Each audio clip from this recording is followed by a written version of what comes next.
안녕하세요. 마가복음 다시 읽기 오늘 둘째 시간.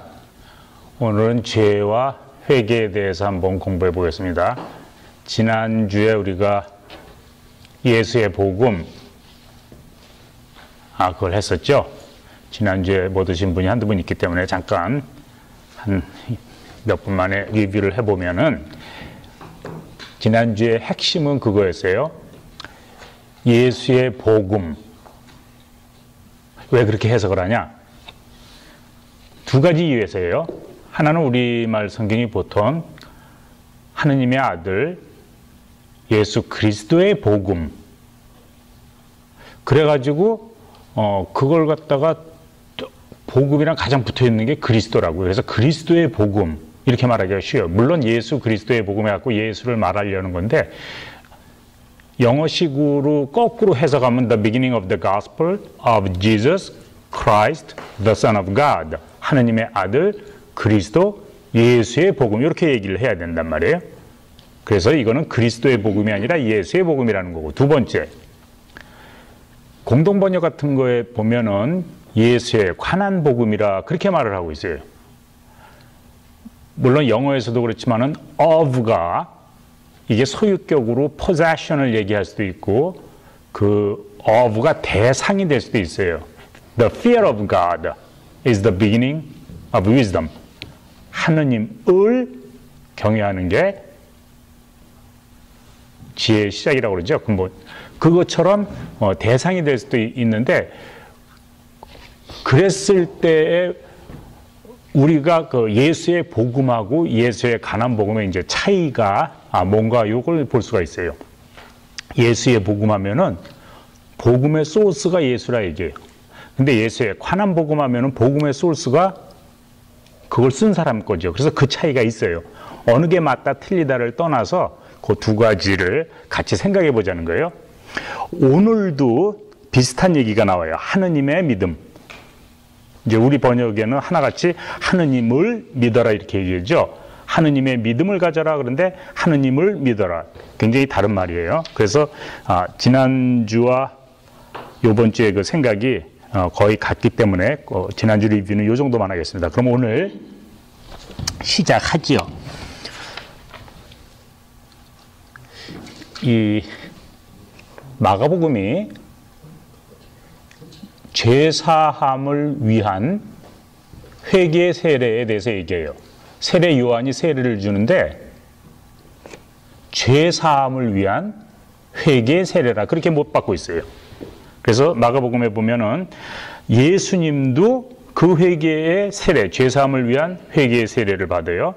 그때 예수께서 갈릴리 나사렛으로부터 와서 요단강에서 요한에게 세례를 받으시고, 누가복음 3장에도 보면은 마찬가지로 예수님이 요한에게 세례받는 장면이 나와요.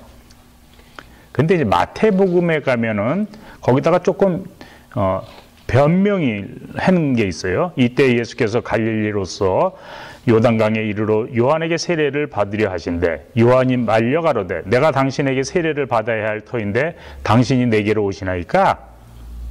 예수께서 대답하되 이제 허락하라. 그렇게 해가지고 모든 의를 이루는 것이 합당하다. 무슨 변명이 있죠. 세례를 받아야 하는 것에 대한.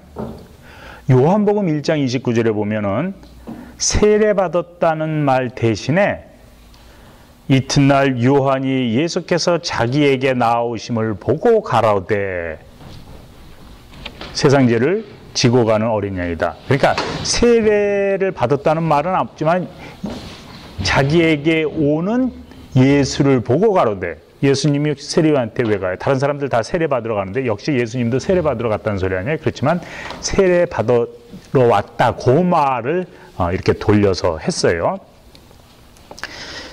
예수도 요한의 세례, 즉 죄 사함을 위한 회개의 세례를 받았다고 그러면은 이게 뭔가 죄를 사해야 될 그 건덕지가 뭐가 있어야 될 거란 말이에요. 예수도 회개를 해야 될 뭔가 있다 얘기예요. 만약에 그래서 온 유대 사람과 모든 사람처럼 세례를 받았다 그러면 예수가 뭐 특별할 게 없다고요. 더군다나 이 이 기독교 교리에서 대속 교리에 해당 그것을 갖다 얘기할 때는 엄청나게 문제가 되는 거죠. 그래서 우리가 죄니, 회개니 이런 말에 대해서 다시 한번 생각해 볼 필요가 있겠다. 그런 말이에요. 회개라는 말을 한번 보죠. 우리 보통 회개한다 그러면 잘못을 회개하죠. 죄를 회개하죠. 회개하라. 아니면 네 죄를 네가 알렸다. 어떻든 죄를 회개를 하도록 하고 있어요. 사전에서도 어떻든 뉘우치고 잘못을 뉘우치는 거죠. 근데 성경에 보면은 죄를 뉘우친다. 이런 표현이 제가 본 바는 없어요. 죄를 회개한다. 이런 표현이 없어요. 그러면 어떤 게 있냐면은 무엇으로부터 돌이킨다. 그러니까 어떠한 상태에서 돌이킨다.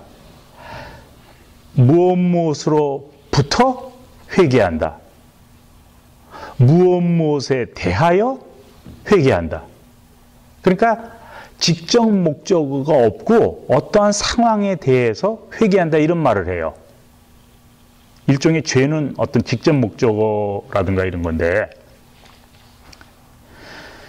이렇게 회개의 대상, 즉 목적어가 나타나지 않는 경우 더더욱 그러니까 무엇에 대해서라든가 이런 게 없는 경우도 있어요. 회개하라, 천국이 가까워왔느니라. 회개하고 하느님의 복음을 믿으라. 뭐를 회개하는지 모르죠. 뭘 회개하라는 거예요? 그런 문제점이 있어요. 우리가 죄를 회개한다 이렇게 볼 때 또 하나는 그 회개라는 단어, 똑같은 단어를 하나님한테 써요. 하나님한테 회개하시오.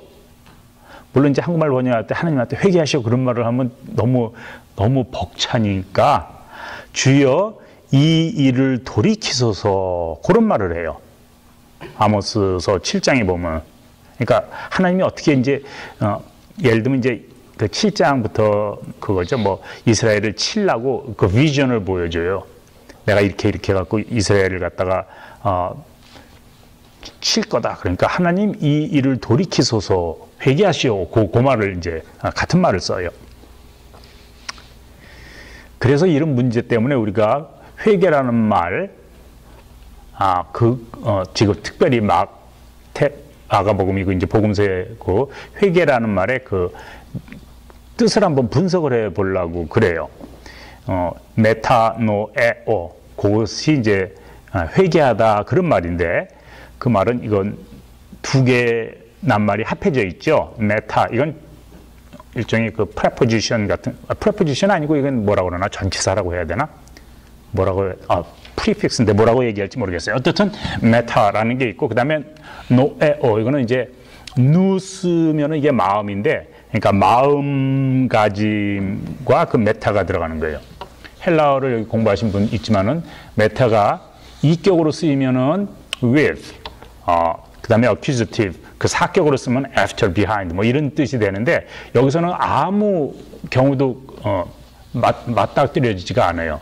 그런데 그 메츠거 교수가 그 찾아낸 바에 의하면은 그 메타가 이런 그 뭐라 그러나 변화를 줘요. 메타바이노 하면은 이 go인데 go across라든가.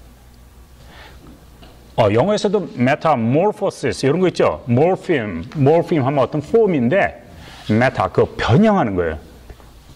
그래서 이렇게 변화의 의미를 줘요. 메타는 장소로 보면은 이동이 되는 거고 어떤 모양을 보면은 변형이 되는 거고 생각도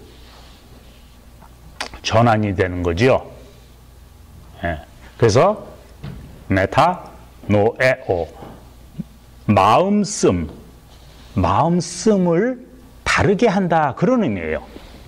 그렇게 해서 회개라는 거는 그러면 내가 그동안 어디에다가 마음을 쓰고 있는데 그 마음씀으로부터 생각을 바꾸는 거예요. 다르게 하는 게 그게 이제 회개예요. 우리 보통 회개하면 그냥 통회자복하고 애통해하고 이런 건데 그런 어떤 이모셔널한 것보다 훨씬 그 뿌리 깊은 어떤 가치관을 바꾸는 그런 신앙의 변화를 일으키는 게 그게 이제 회개라고 볼 수 있습니다.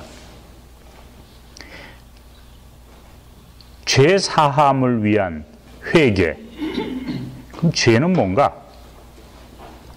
죄도 한번 뜻을 보면은 처음부터 죄가 있었을까? 아니면 어떠한 사건이나 경험이나 뭘 보고서 이걸 죄라고 이름했을까? 단어, 죄라는 단어는 나중에 나온 거예요. 그 사건과 경험이 먼저 있고 그 다음에 죄라는 걸 갖다 붙였을 거라고요. 로마서에 보면은 그 바울이 그런 소리 하죠. 로마서 5장 13절인데 그게 제가 한번 보죠. 그게 로마서 5장 13절. 죄가 율법 있기 전에도 세상에 있었으나 율법이 없을 때는 죄를 죄로 여기지 않았다. 죄라고 나중에 이름할 만한 어떠한 잘못된 것이든지 모든 게 있었어요. 근데 이걸 죄라고 명명할 그런 근거가 옛날엔 없었다 이게. 그러니까 죄로 인정을 안 한 거죠. 이렇게 보면 어떨까 모르겠어요. 지금 노예제도 이런 거 하면 이거 지금은 죄지요.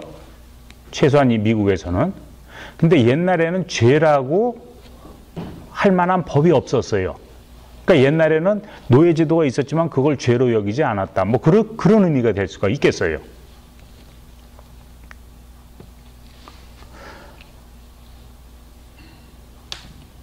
성경에서 죄라고 그러니까 죄다.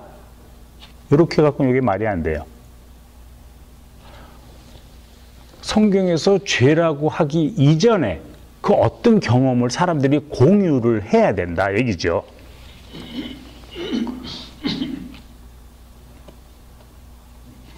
이걸 이제 비종교적, 그러니까 종교적 혹은 비기독교적, 비종교적 이해에서 보면은 사람이 마땅히 그 살아내야 할 어떤 길이 있어요. 도가 있어요. 그것을 벗어나는 게 뭐라고 이름하든 그걸 이제 기독교에서는 예를 들면 죄라고 말을 하는 거예요. 죄의 잘못이라고 하든 간에. 근데 그 길을 누가 정하냐? 만약에 이제 우리 성경에서는 어떻든 그 성서의 전통에서 요거를 갖다가 죄로 결정을 하죠. 근데 성서라는 이런 법이라든가 이게 없는 다른 지역에서는 바울의 말처럼 죄가 있어도 죄라고 말할 수가 없죠. 죄가 율법 있기 전에도 있었지만 율법이 없을 때는 죄로 여기지 않으니까. 그렇죠. 그러니까 성경에서 이게 죄라고 그랬으니까 죄다 이런 말을 하면 성경을 율법으로, 성경을 그 스탠다드로 법으로 인정하지 혹은 받아들이지 않는 사람들에게는 아무 죄로 말할 근거가 없다 얘기예요. 그러니까 그 사람도 알아들을 수 있는 말로 바꿔야죠. 그 죄라고 한 거를. 똑같은 경험은 있고 똑같은 잘못된 대상은 있는데 그걸 죄 대신 다른 말로 쓰면 될 거 아니에요? 예, 그 얘기를 지금 하고자 하는 겁니다.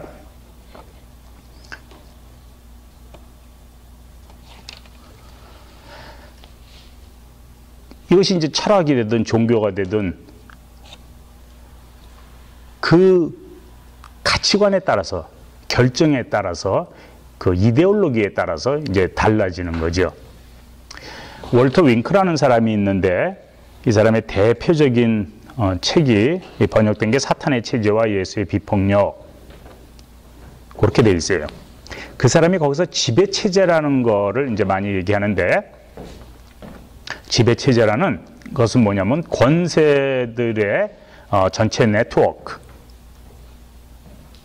그런 권세들의 네트워크가 우상의 가치를 중심으로 통합됐을 때 일어났다 그랬어요.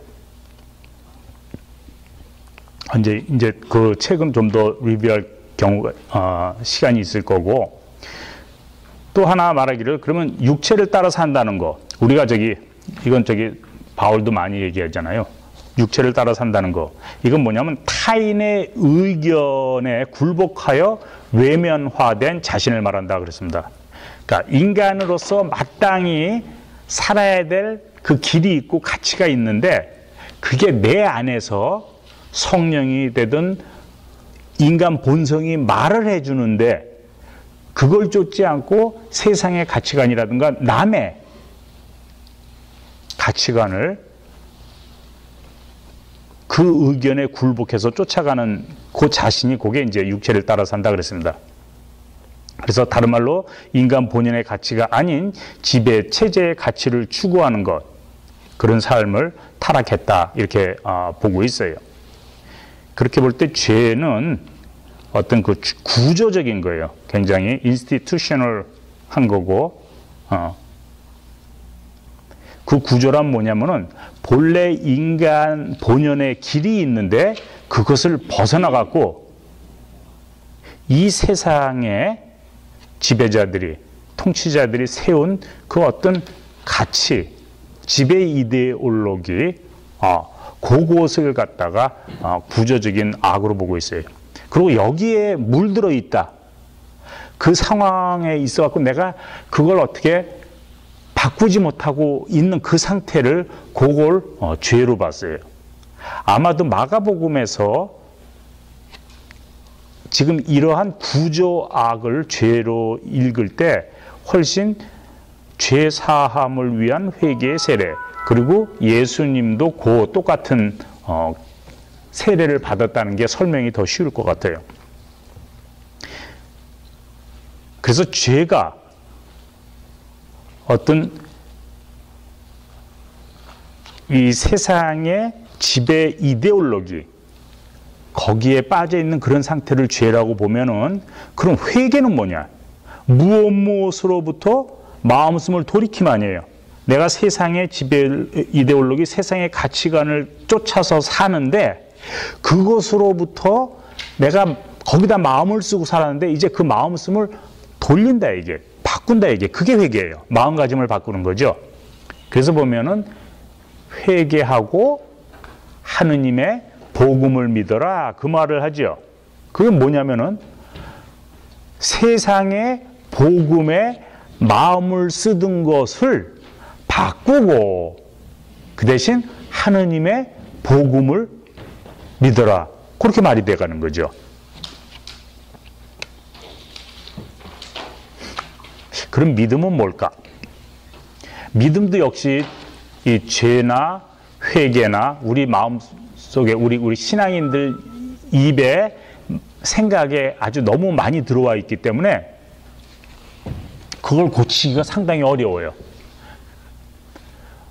그래서 이 믿음이라는 것도 우리가 좀 소위 이 교리적인 의미에서 그 믿음에서 탈피해가지고 보다 믿음을 좀 폭넓게 이해하려고 그럽니다.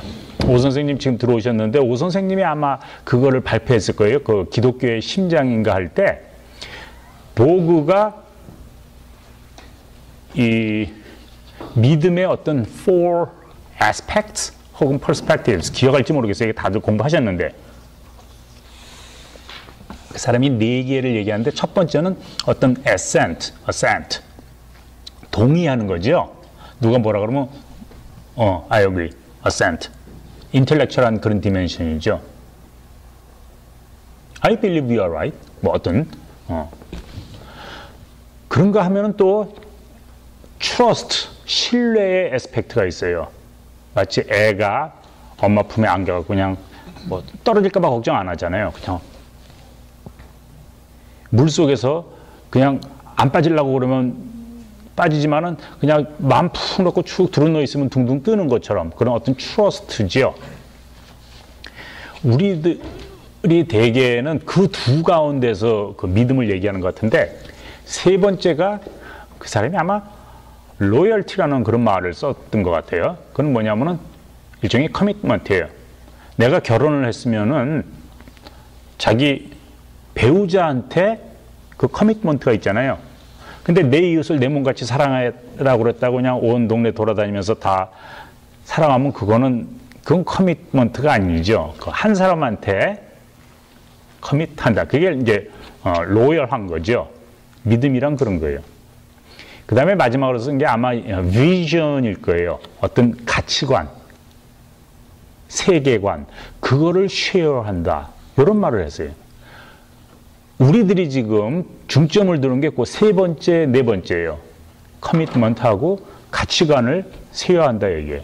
우리가 하느님을 믿는다 할 때 하느님이 맞다고 생각하는 거, 뭐 거기에 그냥 트러스트 한다든가 그거뿐만 아니라 그걸 넘어서 하느님의 가치관을 내 거로 하고 하느님의 믿음을 내 거로 하고 거기에 내 라이프를 all in, 커밋한다. 그런 의미가 이제 같이 들어가 있습니다.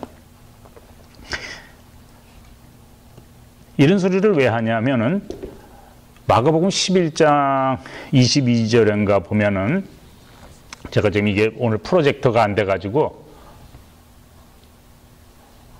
이쪽에는 이제 지금은 나오나 본데 예, 프로젝터가 안 돼갖고 어떻든 이거 못해요. 근데 마가복음 11장 21절에 보면은 하느님의 믿음을 가지라 이제 그런 얘기가 나요. 그게 언제 나오는 얘기냐면은 제자들이 예루살렘에 이제 들어가고 그때 뭐 들어갔다 나왔다 하면서 무화과 나무를 저주하는 게 있죠. 다음 날 아침에 보니까 그게 말랐어요. 예수님한테 주여 당신이 저주한 그 무화과 나무가 말랐습니다. 그러니까 그때 하느님의 믿음을 가지라 그 얘기가 나온 거예요. 근데 우리말에서는 되게 하느님을 믿으라. 그러면은 이 산이 들려갖고 바다에 빠지라고 해도 될 거라고 이런 소리를 했는데 하느님을 믿으라. 하느님의 믿음을 가지라. 영어에서는 그렇게 했어요. Have faith of God. 예. 하느님의 믿음을 가지라. 무슨 얘기인 거 아니? 너희가 믿음을 가지고 있는데 누구의 믿음을 갖냐? 우리가 세상에서 살 때, 직장에서 살 때, 무슨 장사를 할 때 그거는 세상에서 말한 그 가치, 어떤 그 가치, 믿음을 가지고 사는 거예요. 근데 그거 말고 하느님의 믿음을 가지라 그 얘기예요. 정체성 문제예요. 구약에서는 특별히 이걸 어떻게 비교하냐면 하느님을 믿을 거냐, 바알을 믿을 거냐 그래요.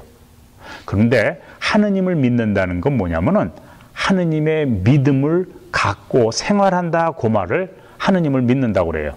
이걸 줄여서 얘기하면은 아까 보그의 그 데피니션처럼 하느님의 믿음에 내가 커밋 해가지고 하느님의 믿음을 내 비전으로 삼아서 거기다가 all in 그랬을 때 이걸 갖다가 우리가 통틀어 하느님을 믿는다 그 말을 하는 거예요.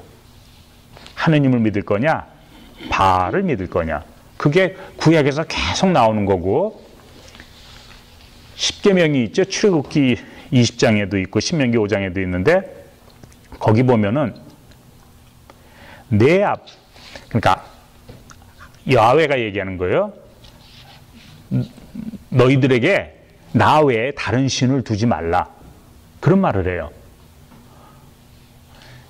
우리가 뭐 유일신이니 그래가지고 하나님만 신이기 때문에 유일신은 하나님만 근데 하나님만 신이라면 그 말 자체가 이상하죠. 다른 신 두지 말라니까.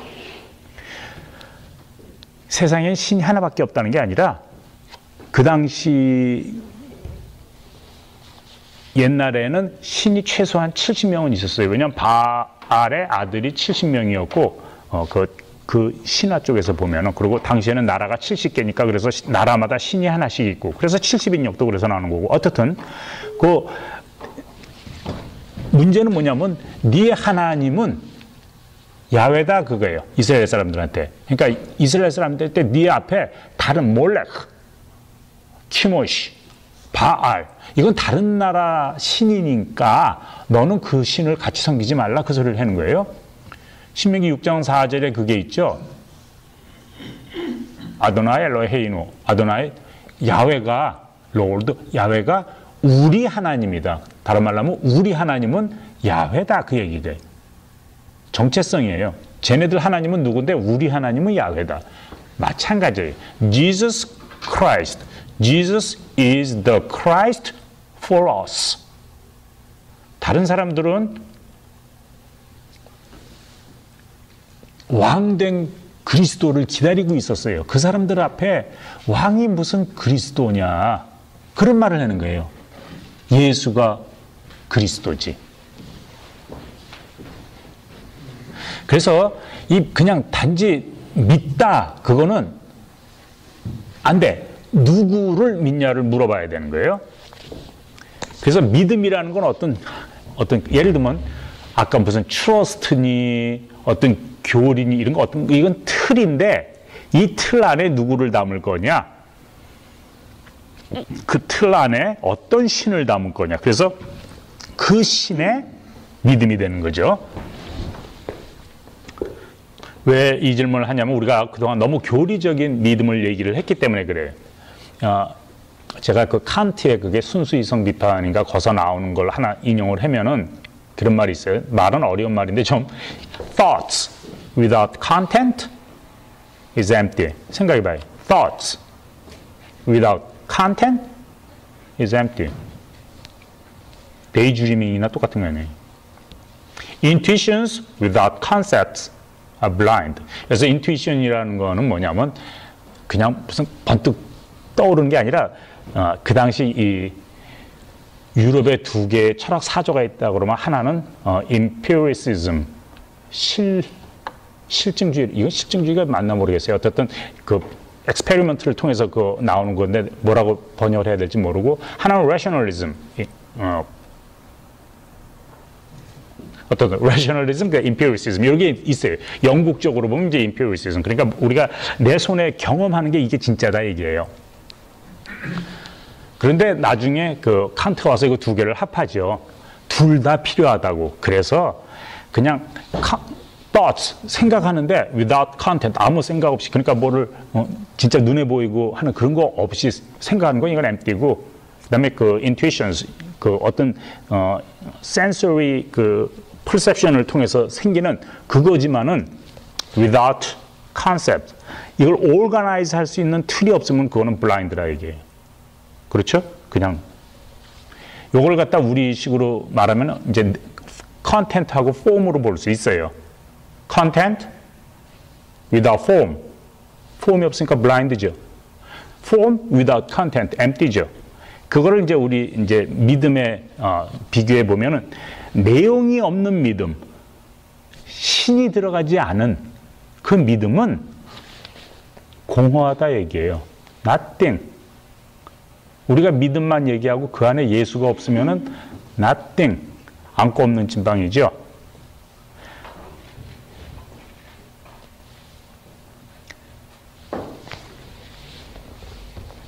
그 다음에 이 어떤 그렇지만은 또 틀이 없는 그 믿음이라는 이 체계 속에 틀이 없고 그냥 내용만 하느님만 얘기하면은 blind. 그건 그냥 그러니까 누구나 다 하느님 얘기하잖아요. 기독교에서만 얘기하는 게 아니라 누구나 다 토속정교에서도 얘기해. 그러니까 어떤 틀이 있어야 된다 이게 둘 다. 근데 우리는 그동안 틀을 많이 얘기했기 때문에 이제 내용을 좀 얘기해 보자. 그런 의미에서 하느님의 믿음, 그 하느님을 강조를 하는 거예요. 그래서 믿음은 아까도 얘기했지만 그냥 이 어떤 assent라든가 trust 이런 동의하는 거 이걸 넘어서 인생 전반에 걸쳐서 내 삶을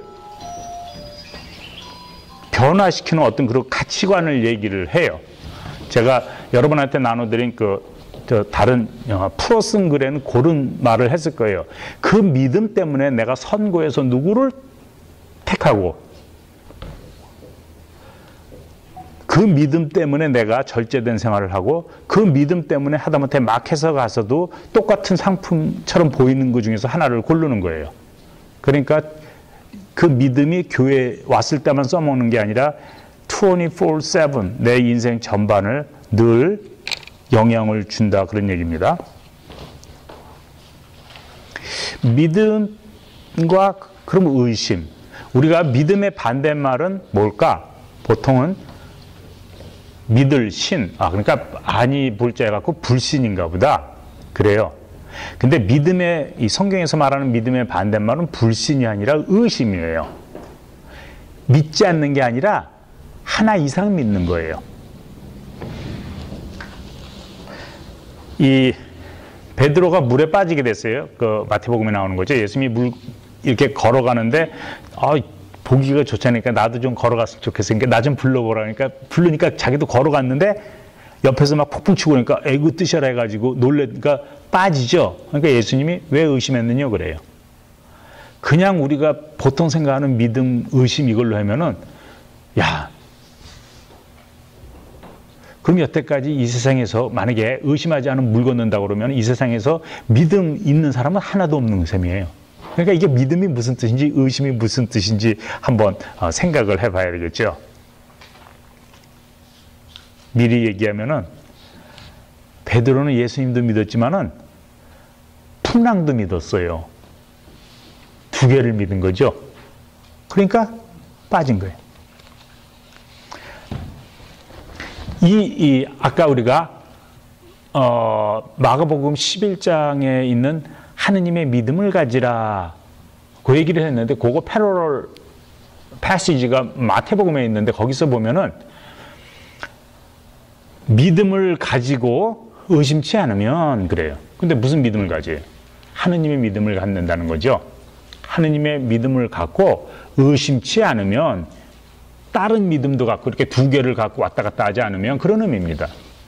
제가 이러한 아이디어를 어디서 잡았냐면은 열왕기 상에 보면은 엘리야가 아합이랑 이제 아합 선지자들하고 한판 붙죠. 갈멜산에서. 그때 엘리야가 하는 말입니다. 야훼든 여호와든 둘 중 하나만 취해라. 왔다 갔다 하지 말고 둘 사이에서 왔다 갔다 하지 말고 그 말이 지금 의심하다를 갖다가 번역을 하고 있어요. 그 말로. 무슨 얘기인 거 아니? 하느님의 믿음을 가져라. 의심하지 말고 하느님의 믿음을 가지라. 하느님의 믿음도 갖고 세상의 믿음도 갖고 시간대 상황에 따라서 이 믿음도 저 믿음도 그렇게 하지 말고 그 말을 이렇게 두 개에서 왔다 갔다 하지 말고 그런 말로 썼어요. 거기에 거기 페사흐가 나오는데 그 말이 뭐냐면 6월절이에요. 그리고 찰스 집사님이 설교할 때 했던 것처럼 이것이 출애굽기 11장인가 어딘가 보면은 이렇게 넘어갔다고 그러잖아요. 그 넘어가는 거를 얘기하는 거예요. 그래서 두 가지, 두 오피니언, 요 사이를 왔다 갔다 넘나드는 그 행위를 의심한다 그렇게 보고 있습니다. 그래서 결론적으로 보면은 복음과 마찬가지로 믿음이란 말이 하느님, 그 다음에 예수 그렇게 쓰일 때는 그러니까 the faith of God 하느님의 믿음, the gospel of God 하느님의 복음, 예수의 복음, 예수의 믿음 이런 거 쓸 때에는 우리들은 하나같이 다 하느님을 믿고 예수를 믿고 하느님에 관한 복음, 예수에 관한 복음 이렇게 해갖고 이걸 타자시 했는데 이게 믿음이나 복음의 주인이 하느님 거라는 거예요. 그 출처가 하느님으로부터 왔다 이게 바알로부터 온 게 아니라 이 세상으로부터 온 게 아니라